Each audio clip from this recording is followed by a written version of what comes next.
je vois avec plaisir, il a fallu que je sois patient, hein. Moi-même, je m'y suis mis sur Twitter. Vous avez vu avec quel retard à l'allumage la presse française, qui, la plupart d'ailleurs, reste totalement mutique, répugne à parler de ce qu'on appelle les Twitter Files. Les Twitter Files, ce sont des révélations, d'ailleurs, aidées par Elon Musk. Elon Musk, évidemment, c'est l'ennemi juré de la presse dite progressiste, parce que la presse dite progressiste, elle ne jure que par la censure. Or, lui, c'est un libertarien, avec ses défauts et ses qualités. Sauf que, évidemment, son défaut aux yeux des progressistes, c'est de pouvoir justement donner la parole à leurs pires ennemis. La censure gauchisante ne le supporte pas. Voilà pourquoi ils promettent Monsieur Musk aux flammes de l'enfer. Et M.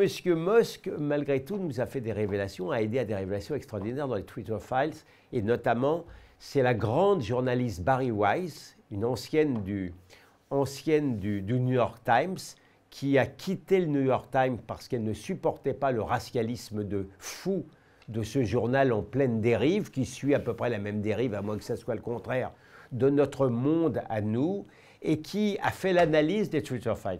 Et le Figaro d'aujourd'hui, 14 décembre, reprend une partie de Twitter Files, dont à mon avis sa partie la moins intéressante, mais c'est déjà ça, à savoir comment Twitter et les autres journaux comme New York Times par exemple, ont dissimulé pour ne pas nuire au père les folies, les extravagances et les corruptions de Hunter Biden.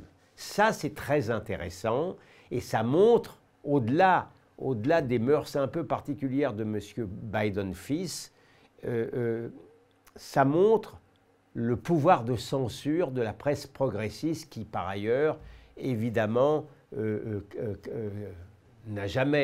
va jamais assez loin pour torpiller, même à tort, ses adversaires. Mais il y a une deuxième série de Twitter Files qui n'est pas encore exploitée par la presse française et qui est encore beaucoup plus intéressante à mes yeux. C'est la manière dont l'ancienne direction de Twitter a tout fait de manière sournoise et cachée pour diminuer l'influence des penseurs conservateurs. Cela, c'est vraiment très intéressant et ça montre d'une part évidemment la tricherie à nouveau de la presse progressiste et des réseaux progressistes, mais également de nos merveilleux réseaux à nous, et je pense notamment au Monde, qui, au moment où je vous parle, n'a pas dit un mot sur cet aspect des Twitter Files. Je pense malgré tout qu'ils vont être obligés d'en parler un jour ou l'autre.